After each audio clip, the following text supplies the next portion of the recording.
Hello students, today I am going to start a new chapter of class 11 political theory, chapter 9 peace part 1. So what is peace is all about? क्या होता है? तो piece का हम अर्थ हमेशा जानते हैं शांति।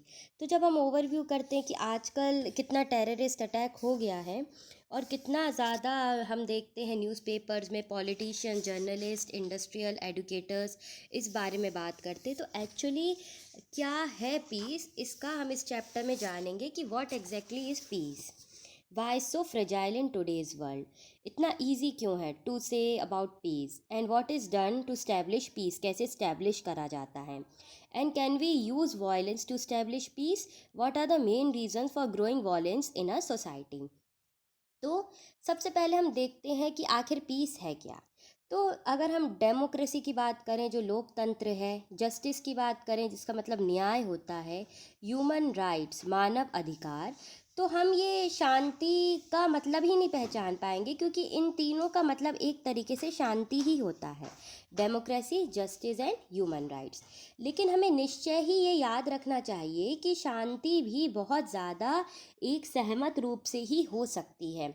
जब सब थिंकर्स जो पास्ट में थे उन्होंने अपना एक महत्वपूर्ण चिंता भी लिखी है इस बारे में कि हमें नेगेटिविटी या नेगेटिव थॉट्स को हटाना पड़ेगा, तभी हम जाकर शांति पा सकते हैं। तो 19th सेंचुरी में एक जर्मन फिलोसोफर थे, फ्रेडरिच नीत्शे। तो वो सबसे बड़े ग्लोरीफाइड थे वार में, उन्होंने बहुत बड़ा वार कंडक्ट किया था और उन्होंने ये माना कि पीस बहुत ज़्यादा ज़रूरी है, क्योंकि ये एक पूरा सिविलाइजेशन ख़त्म कर देता है अगर हम वार करते हैं तो। और यही हमने बहुत सारे सिविलाइजेशंस में देखा है कि पूरी सभ्यता ख़त्म हो गई जहाँ पर वार हुआ, और जहाँ पर जो जीता उसने उनका सब कुछ जला दिया, उनके पूरे आर्किटेक्ट जला दिए, उनकी पूरी किताबें जला दी, मंदिर जला दिए, भगवान की मूर्तियाँ तोड़ दी। तब ये पता चलता है कि पीस होना बहुत ज़रूरी है मानवता को सरवाइव करने के लिए। तो इन विचारों में हमें ये पता चलता है कि संघर्ष बहुत ज़्यादा है, लेकिन अगर हम अच्छे से एक पीस ट्रीटी या एक विलिंगली फोर्स, एक कॉन्स्टिट्यूएंट गवर्नमेंट सोसाइटी में काम करेंगे तो हमारा ये काम भी असमंजस नहीं हो सकता। तो उन्होंने डिस्क्राइब करा कि लॉयन, एक तरीके का शेर, वो भी एक शांति रखने में अगर समर्थन करे तो उसका मतलब ये नहीं है कि वह शांति का सिद्धांत मानना नहीं चाहता या वह डर गया है। इसका मतलब ये है कि वह चाहता है कि सब शांति से रहें, अपना टीचिंग करें, अपना रिलीजन केंद्रित करें। और आधुनिक काल भी हम यही देखते हैं क्षेत्रों में कि शांति एक बहुत बड़ी प्रबल परंपराओं का साक्षी भी है। और अगर आगे देखा जाए तो ये भी पता चलता है कि महात्मा गांधी का शांति पीस कीपिंग ट्रीटी में एक बहुत बड़ा समर्थन रहा है। तो शांति के प्रति हमें एक आग्रह होकर एक नई सोच करनी चाहिए, अत्याचारों के खिलाफ हमें शांति का प्रयत्न करना चाहिए। और जैसे अगर हम देखते हैं नए तरीके के टेक्सटिक्स में जैसे लिखता है फासिज्म या नासिज्म या वर्ल्ड वार हुआ है, या इंडिया पाकिस्तान के बीच में हम देखते रहते हैं कि हमेशा युद्ध सा होता रहता है। तो ये बहुत कितना कुछ बर्दाश्त करा हिंदू और मुसलमानों ने पार्टीशन के time, just because of the division of a nation. तो इन सब चीज़ों से हमें ये पता चलता है कि ये सब चीज़ें ना करें, लोग अच्छे से जिएं और विश्व युद्ध ना हो। तीसरा, इसके लिए सबसे बढ़िया चीज़ है कि शांति रखें। जब हमने विश्व युद्ध 2 देखा, जर्मनी में कैसे बम्बार्ड किया हिरोशिमा नागासाकी को, 1000 बम रेड्स गिराए गए जर्मन सिटीज़ में, यूएसओ ने बम गिराए जापानीज सिटीज़ में, पूरा जापान के ये देश तबाह हो गए थे। तो ये अटैक में इतने लोग मरे जिनका कोई हिसाब ही नहीं है सरकारी आंकड़े में। तो पीस इज़ नेसेसरी, नहीं तो कोई भी किसी भी कंट्री में कभी भी बम गिरा सकता है, कभी भी न्यूक्लियर लगता है। तो ये बहुत ज़्यादा ज़रूरी है कि लोग जागरूक हों और पीस वार ट्रीटीज़ करें। जैसे एक टाइम पे जब सेकेंड वर्ल्ड वार था तो यूएसए यूएसएसआर बहुत बड़ी सुप्रीमेसी पावर में आ गया था, और बाकी कंट्रीज़ ने इन लोगों को ज्वाइन कर लिया था आपस में लड़ने के लिए। तो ऐसा इतिहास दोबारा ना दोहराया जाए, क्योंकि इतिहास दोबारा दोहराना हमारी गलती ही होती है। हमें इतिहास की गलतियों से सीखना चाहिए कि आगे हमें क्या प्रयत्न नहीं करना है। और जैसे अगर आगे भी हमने देखा है 1962 में एक डार्क एपिसोड हुआ था, मिलिट्री कंपटीशन हुआ था, अमेरिकन स्पाई थे जो न्यूक्लियर मिसाइल्स नेबरिंग क्यूबा में गए थे, मिलिट्री एक्शन हुआ था, उनकी आंखें निकाल ली गई थी एंड में। तो ये सब चीज़ें बहुत दर्दनाक होती हैं और ये सब सुन के मानव का चित्रण भी बहुत ज़्यादा नेगेटिव वे में हो जाता है। तो इस तरीके के हादसे ना हो, शांति की उपस्थिति भरी रहे और पहचान रहे। एक और इसमें ये नेतृत्व है कि हमारे यहाँ से भी एक इंडियन को एक स्पाई समझ के पाकिस्तान में कर लिया गया है इम्प्रिजमेंट, और उनको छोड़ा नहीं जा रहा। तो ये सब चीज़ें बहुत ज़्यादा हम अपने यहाँ खबरों में भी देखते हैं, और ये एक बहुत बड़ा डिस्ट्रिक्शन है। ये हमें ह्यूमैनिटी को एक नया सबक सिखाता है। तो अगर हम माने तो हमें ये देखना है, देखो आज जीवन अतीत में किसी भी समय में कोई अधिक सुरक्षित नहीं है, क्योंकि हर जगह के लोग आतंकवाद से बढ़ते खड़े उतरते आ रहे हैं और बहुत सी चीज़ें भी सामने आ रही हैं। और शांति लगातार बहुमूल्य इसलिए भी बन गई है कि हमें इसके खतरे को बिल्कुल महसूस कर सकते हैं कि क्या थ्रेट होते हैं टेररिज्म के। तो अगर हम जानना चाहें कि शांति का मीनिंग क्या है, तो peace is defined as absence of war. Simple but misleading.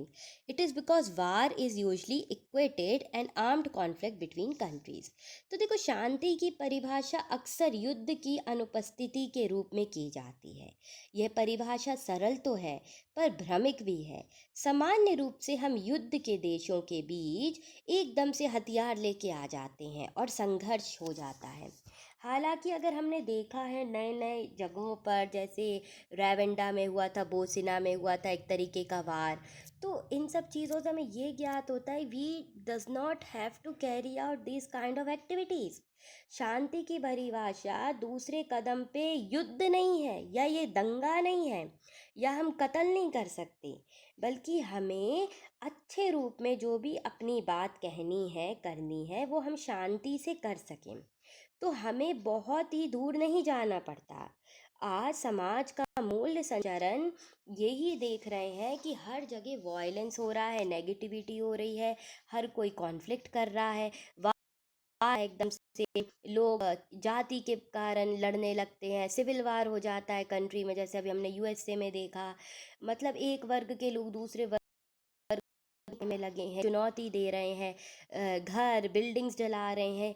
तो ये बिल्कुल समझना ज़रूरी है कि ये सब करने से कुछ नहीं होगा। स्ट्रक्चरल वायलेंस करने से आप अपने ही देश का हानि करते हो। तो चाहे वो कास्टिज़म हो, क्लास डिस्पेरिटी हो, पैट्रियार्ची हो, कॉलोनिज़म हो, रेसिज्म हो, ये सब चीज़ें बहुत ज़्यादा अनिवार्य हैं जानना, समझना और इसके अंतर्गत काम करना। क्योंकि अगर पीस नहीं रहेगा तो समाज आगे चलेगा कैसे। इसके आगे एक और टॉपिक आता है, फॉर्म्स ऑफ स्ट्रक्चरल वायलेंस। देखो, ट्रेडिशनल कास्ट सिस्टम है, ये ट्रीट करता है सर्टेन ग्रुप ऑफ पीपल को कि हमें कैसे अपना जीवन व्यतीत करना है तरीके से, या अनटचेबिलिटी ना माने। देखो, ये भी हमारे कॉन्स्टिट्यूशन ऑफ इंडिया में प्रैक्टिस हुआ था। अनटचेबिलिटी के कारण इतना लड़ाइयाँ हुई हमेशा। हमने हमेशा वैदिक कल्चर में भी कि हमारा इंडिया पूरा डिवीजन ही रहा कास्ट में, क्षत्रिय वैश्य शूद्र और ब्राह्मण्स के बीच में। तो एक flexible notification is important, inequality operation is important. तो अगर हम डेवलपिंग कंट्री देखें या लेबरिंग क्लास का कॉन्फ्लिक्ट देखें तो हमें ये भी पता चलता है कि देखो, wages are important and development of a country is also important. फिर हमने हमेशा यही देखा है, काफ़ी असमानताएं रही हैं हमारे देश में, आबादी में, लोगों के कामों में, जो मेहनत करते थे उसमें पैसा नहीं मिलता था। फिर हमने उसके आगे देखा कि वुमेंस के साथ बहुत अत्याचार हुए हैं। वुमेंस को अगर लड़की पैदा होने वाली होती तो वुमेन फोर्टिसाइड कर देते, पहले मार देते हैं। या हमने देखा है यौन शोषण हो रहा है उनका, या हमने देखा है बलात्कार, घर में ही उनकी इज्जत लूटी जा रही है, पत्नी को पीटना, दहेज से संबंधित आरोप, बाल विवाह कर देना, लड़कियों को ज़्यादा नहीं पढ़ाना, ये सोचना कि लड़की को ज़्यादा पढ़ा दिया तो वो आगे किसी की नहीं सुनेगी, नहीं है, ऑनर किलिंग कर देना, लड़कियों से ज़्यादा काम कराना, लड़कियों के साथ इनजस्टिस करना, तो ये हमने अपनी सोसाइटी में एक बहुत नेगेटिव रूप देखा है। पर हमें थिंक करना, जैसे गौतम बुद्ध ने बोला है, all wrong doing arises because of mind, if mind is transform can wrong doing remain. देखो, सभी दुर्भाग मन के कारण ही होता है। यदि मन पॉजिटिव है, आत्मा पॉजिटिव है, तो कोई गलत काम हो ही नहीं सकता। इसके बाद महात्मा गांधी ने भी बहुत अच्छा बोला, I object to violence because when it appear to do good, the good is only temporary, the evil does it permanent. तो मैं हिंसा का विरोध करता हूँ क्योंकि जब ये कोई अच्छा कार्य करती है तो हमें अच्छाइयाँ देखना बहुत ज़रूरी है, बुराइयाँ स्थायी होती हैं। तो ये भी बहुत इम्पॉर्टेंट है। एक फ्रेडरिच नेस्टले ने भी बोला है कि हम वैसे तो जिसकी आंखें हमेशा दुश्मन की तलाश में हों, हम शांति के नए नए युद्ध का साधन मानकर और प्रेम करें, और छोटी शांति को लंबी शांति से अधिक प्रेम करें। तो मैं तुम्हें काम करने के लिए जितनी भी सलाह देता हूँ, तुम्हारे काम एक युद्ध की तरह ही चालू हो जाता है। मतलब हम शांति की जितनी बात करते हैं उतना ही जो पावरफुल कंट्रीज होती हैं वो युद्ध की बात करती हैं। तो देखो, रेसिज्म तो है, एक्सप्लॉयटेशन है, कम्युनलाइजेशन है, तो जितनी भी आज तक हमने पॉजिटिव बातें करी हैं, पर एक्चुअल में ये एक तरीके का रंग भेद ही है। और हमने हमेशा देखा है कि नेगेटिविटी हमेशा ही रही है कॉलोनीज़ में, शिकायतें रही हैं लोगों की, शांति के लिए ह्यूमैनिटी की बातें होती रहती हैं, पर ये एक तरीके के डिस्टिंक्ट रेस में डिवाइड कर दिया गया है।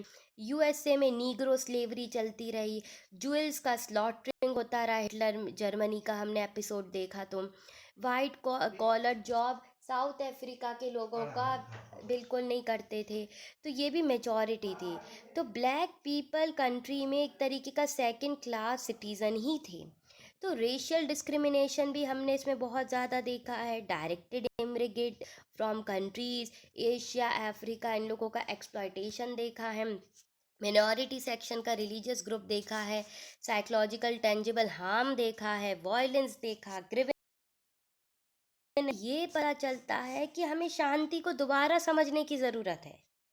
और ये हम सिर्फ पॉलिटिकल थ्योरी में ही समझ सकते हैं कि शांति क्यों ज़रूरी है, और शांति का होना किस लिए मानवता के लिए बहुत ज़्यादा अति ज़रूरी है। तो इसके बाद नेक्स्ट पार्ट में हम डिस्कस करें।